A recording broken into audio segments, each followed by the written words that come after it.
Assalamualaikum warahmatullahi wabarakatuh. Perkenalkan, kami dari kelompok 8 akan mempresentasikan mengenai penyusunan anggaran piutang dan anggaran kas.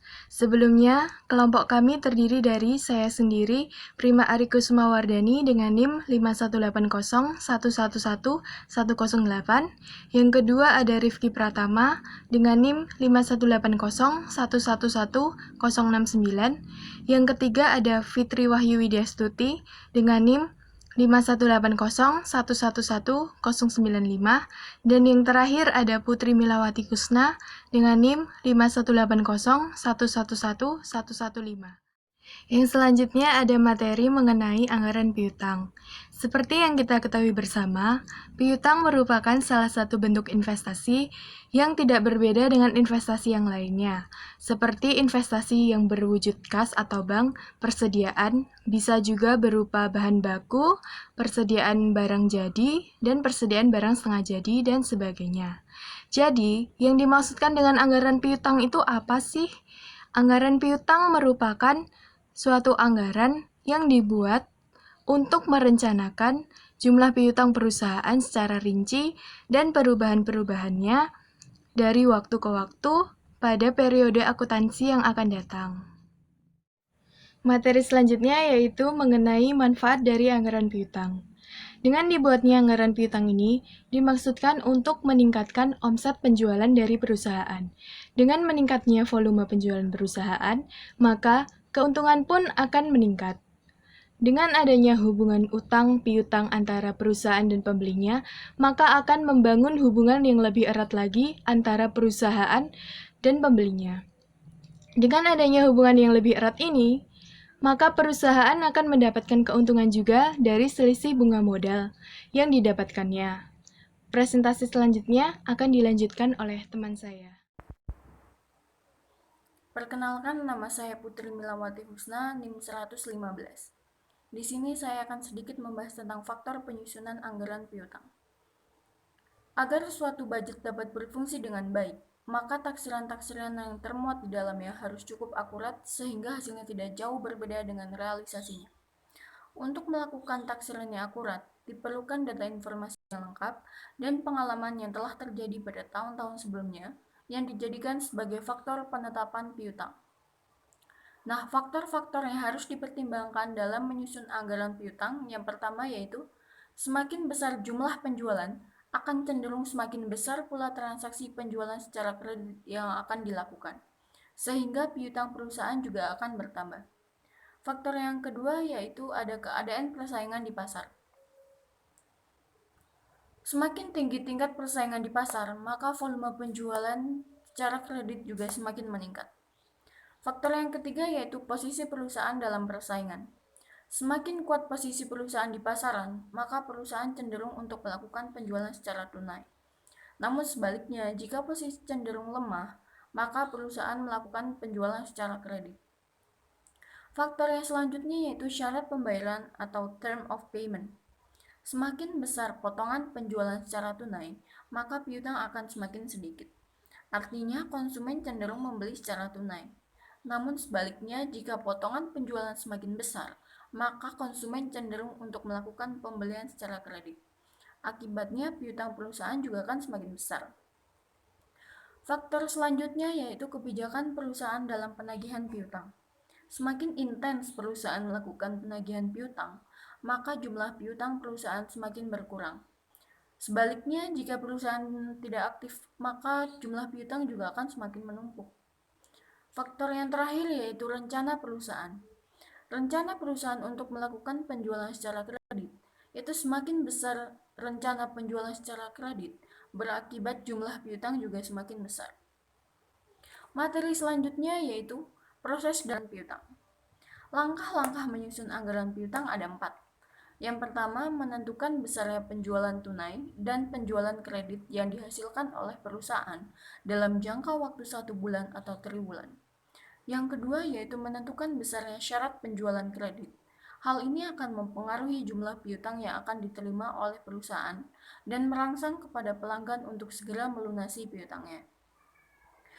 Langkah yang ketiga yaitu menentukan besarnya cadangan piutang tak tertagih yang biasanya ditentukan dengan presentase dan sesuai dengan pengalaman periode sebelumnya. Langkah yang terakhir yaitu menentukan term of credit, yaitu jangka waktu pelunasan piutang. Materi selanjutnya akan dijelaskan oleh rekan saya. Di sini saya akan melanjutkan presentasi dari teman saya. Perkenalkan, nama saya Fitri Wahyu Widyastuti, NIM 5180111095. Akan menjelaskan tentang anggaran kas. Anggaran kas merupakan alat untuk meramal arus kas yang terjadi pada waktu tertentu. Estimasi arus kas berlaku untuk menentukan apakah anggaran perusahaan cukup untuk memenuhi kebutuhan operasional perusahaan atau tidak. Manfaat anggaran kas. Yang pertama yaitu agar dapat menentukan letak posisi kas dalam berbagai kurun waktu. Yang kedua, agar bisa mempersiapkan keputusan mengenai semua pembelanjaan. Yang ketiga, agar bisa memperkirakan kemungkinan adanya kekurangan dan kelebihan kas. Yang keempat, sebagai dasar acuan kebijakan otorisasi dana yang sudah disediakan. Selanjutnya, faktor penyusunan kas. Faktor-faktor yang dipertimbangkan dalam menyusun anggaran kas menurut M. Munandar dalam bukunya Budgeting tahun 2000 ada dua faktor, yaitu faktor yang mempengaruhi penerimaan kas dan faktor yang mempengaruhi pengeluaran kas. Faktor yang mempengaruhi penerimaan kas antara lain: 1. Anggaran penjualan. Yang kedua, keadaan persaingan di pasar. Yang ketiga, posisi perusahaan dalam persaingan. Yang keempat, syarat pembayaran atau term of payment yang ditawarkan perusahaan. Yang kelima, kebijakan perusahaan dalam penagihan piutang. Yang keenam, anggaran perubahan aktiva tetap. Dan yang terakhir, rencana-rencana tentang penerimaan kas dari sumber lain atau non-operasi. Faktor yang kedua yaitu faktor yang mempengaruhi pengeluaran kas, antara lain: 1. Anggaran pembelian bahan mentah. Yang kedua, keadaan persaingan para supplier bahan mentah di pasar. Yang ketiga, posisi perusahaan terhadap supplier bahan mentah. Yang keempat, syarat pembayaran atau term of payment yang ditawarkan oleh supplier bahan mentah. Yang kelima, anggaran upah tenaga kerja langsung. Yang keenam, anggaran biaya administrasi. Dan yang terakhir, rencana-rencana perusahaan tentang pengeluaran kas untuk keperluan lain-lain atau non-operating. Selanjutnya penyusunan anggaran kas. Jadi penyusunan anggaran kas ada 3 itu: menyusun seluruh estimasi mulai dari penerimaan hingga pengeluaran yang sesuai dengan rencana operasional perusahaan. Jenis transaksi yang disusun pada periode ini dapat diketahui secara baik karena terdapat surplus atau defisit dalam operasional perusahaan. Yang kedua, menyusun seluruh estimasi kebutuhan kredit, dana yang berasal dari bank serta sumber dana lainnya. Dalam susunan ini, perusahaan juga harus memasukkan anggaran bunga dan waktu pengembalian yang tepat waktu. 3. Menyusun kembali seluruh pengeluaran dan juga pemasukan sesudah adanya transaksi finansial tersebut. Dalam tahapan ini, menggabungkan seluruh estimasi pengeluaran dan pemasukan anggaran kas secara keseluruhan. Piutang. Diketahui rencana penjualan perusahaan selama tahun 2019 adalah sebagai berikut. Pada periode triwulan 1, penjualan mencapai 75 juta, triwulan 2 sebesar 85 juta, dan triwulan 3 sebesar 100 juta, serta triwulan 4 sebesar 140 juta. Dan berdasarkan data rencana penjualan yang ada, penjualan kredit untuk jangka waktu selama 3 bulan sebesar 30%. Penjualan secara tunai akan diberikan diskon atau potongan harga sebesar 5%. Pola penerimaan piutang berdasarkan periode sebelumnya adalah: yang pertama, diterima sesuai dengan perjanjian sebesar 80% dan yang kedua diterima pada triwulan berikutnya sebesar 20% dan yang ketiga perkiraan piutang tak tertagih atau bad debt sebesar 1%. Informasi data pendukung lainnya yaitu penjualan pada periode sebelumnya, yaitu pada triwulan 3 tahun 2018 sebesar 90 juta dan pada triwulan 4 sebesar 100 juta. Berikut merupakan pembahasan dari soal anggaran piutang yang tadi. Yang pertama di sini kita harus menghitung penerimaan bersih dan penjualan tunai. Pada triwulan 1, penjualan tunai sebesar 52.500.000 didapatkan dari 70% dikali 75 juta sesuai dengan rencana penjualan yang ada di soal. Yang kedua, diskonnya sebesar 2.625.000 didapatkan dari 5% dikali 52.500.000. Selanjutnya penerimaan bersih sebesar 49.875.000 didapatkan dari pengurang penjualan tunai dan diskon.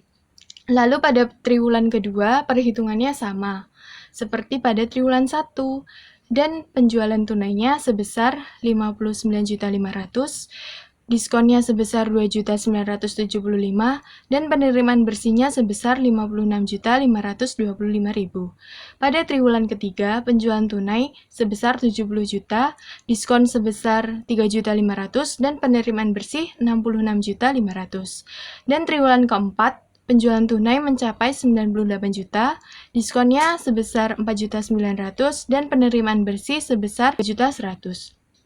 Lalu yang kedua di sini kita harus menghitung atau menyusun anggaran piutang tahun 2019. Kita mulai pada triwulan keempat tahun 2018. Penjualan kredit mencapai 30 juta, didapatkan dari 30% dikali 100 juta seperti ketentuan yang ada di soal tadi. Lalu piutang tak tertagihnya sebesar 300.000 didapatkan dari 1% dikali 30 juta. Dan piutang bersihnya sebesar 29.700.000 didapatkan dari pengurangan antara penjualan kredit dan piutang tak tertagih. Lalu rencana pada periode selanjutnya atau triwulan ke-1 sebesar 5.940.000 didapatkan dari 20% dikali 29.700.000. Lalu rencana yang ada di triwulan pertama tahun 2019, penjualan kredit mencapai 22.500.000. Piutang tak tertagih sebesar 225.000 dan piutang bersihnya mencapai 22.275.000. Lalu rencana pada di triwulan 1 sebesar 17.820 didapatkan dari 80% dikalikan dengan 22.275.000. Lalu periode selanjutnya sebesar 4.455.000 didapatkan dari selisih antara piutang bersih dan triwulan 1 tadi, atau bisa juga dari 20% dikalikan dengan piutang bersih 22.275.000 tadi. Untuk periode kedua, ketiga, keempat perhitungannya masih sama dan periode triwulan itu dikalikan dengan 80% dan periode triwulan selanjutnya dikalikan dengan 20%. Dan pada triwulan kedua, triwulan 2 penjualan kredit sebesar 25.500.000, piutang tak tertagih sebesar 255.000 dan piutang bersihnya sebesar 25.245.000. 20.196.000, triwulan ketiga sebesar 5.049.000. Pada periode ketiga, triwulan 3, penjualan kredit mencapai 30 juta, piutang tak tertagih sebesar 300.000, piutang bersih sebesar 1.700.000. Dan pada triwulan ketiga ini, penjualan ditaksir 23.760.000, pada triwulan keempat 5.940.000. Lalu pada periode keempat triwulan 4, penjualan kredit mencapai 42 juta, piutang tak tertagih mencapai 420.000 dan piutang bersih mencapai 41.500.000. Lalu pada triwulan keempat ini ditaksir sebesar 33.264.000. Presentasi selanjutnya akan dilanjutkan oleh teman saya. Anggaran kas. Satu, pengeluaran kas untuk setiap triwulan tahun 2019. Sumber penerimaannya pada triwulan 1 melakukan pembelian bahan baku ke-1 sebesar Rp1.500.000. Kemudian triwulan 2 pembelian bahan baku 1 dan pembelian bahan baku 2. Pembelian bahan baku 1 Rp1.800.000. Kemudian pembelian bahan baku 2 sebesar Rp3.500.000. Kemudian triwulan 3 pembelian bahan baku satunya Rp2.400.000. Pembelian bahan baku 2 sebesar Rp4.200.000. Kemudian triwulan 4 pembelian bahan baku 1 3 juta, pembelian bahan baku 2 sebesar Rp2 juta. Kemudian pada triwulan 1 melakukan pembayaran hutang sebesar Rp2.500.000. Dan triwulan 3 1 juta, triwulan 4 Rp1.500.000. Jadi total triwulan 1 4 juta, triwulan 2 5.300.000, triwulan 3 7.600.000, triwulan 4 6.500.000. Kedua, saldo kas perusahaan. Saldo awal triwulan 1 10 juta, triwulan 2 18.500.000, triwulan 3 28 juta, triwulan 4 25 juta. Nah, kemudian kita masuk ke pembahasan dari anggaran. Pertama, anggaran penerimaan kas. Triwulan 1 penjualan tunai neti sebesar 49.875. Kemudian triwulan 2 penjualan tunai netinya 56.525.000. Kemudian triwulan 3 penjualan tunai neti Rp66.500.000. Kemudian triwulan 4 penjualan tunai neti Rp92.100.000. Kemudian piutang triwulan 1 Rp22.275.000, triwulan 2 Rp25.245.000, triwulan 3 Rp29.700.000, kemudian triwulan 4 Rp41.580.000. Kemudian jumlah untuk triwulan 1 sebesar Rp72.150.000, triwulan 2 Rp81.770.000, Rp96.200.000, triwulan 4 jumlahnya Rp134.680.000. Yang kedua itu adanya anggaran kas sementara. Anggaran kas pada saldo kas awal triwulan 1 10 juta, triwulan 2 18.500.000, triwulan 3 28 juta, triwulan 4 25 juta. Penerimaan kas triwulan 1 72.150.000, kemudian triwulan 2 nya Rp81.770.000, triwulan 3 Rp96.200.000, dan triwulan 4 Rp134.680.000. Jadi total dari saldo kas awal sama penerimaan kas. Triwulan 1 82.150.000, triwulan 2 100.270.000, triwulan 3 114.200.000, triwulan 4 159.680.000. Kemudian pengeluaran kas triwulan 1 4 juta, triwulan 2 5.300.000, triwulan 3 7.600.000, triwulan 4 6.500.000. Jadi saldo kas akhirnya tersedia dikurangi pengeluaran kas. Jadi saldo kas akhir 78.150.000. Dan triwulan 2 94.970.000 triwulan 3 106.600.000 dan 153.180.000. Sekian presentasi dari saya. Mohon maaf bila banyak salah kata. Sekian presentasi dari kelompok kami. Kurang lebihnya mohon dimaafkan. Wassalamualaikum warahmatullahi wabarakatuh.